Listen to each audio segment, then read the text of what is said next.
So, tapas menu part 2. Okay, so now we have the part that I'm not really going to eat because it's seafood. First and foremost, we have the cuttlefish,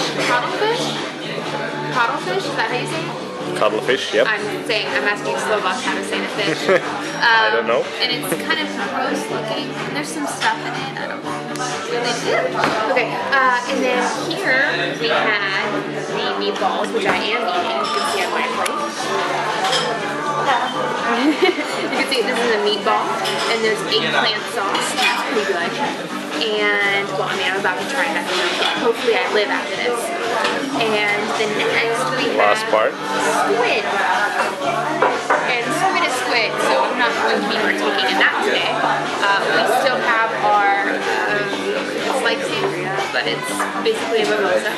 It is a sangria. It's a sangria, but crabo. And then I have leftovers from the previous part 1. Which is the lentils, the zucchini and sauteed onion bread, and the weird vegetable mash. And yeah, then we have a third part, which is going to be our dessert.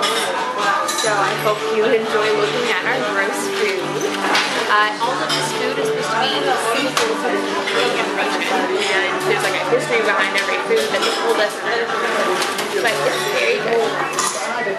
Thank you very much.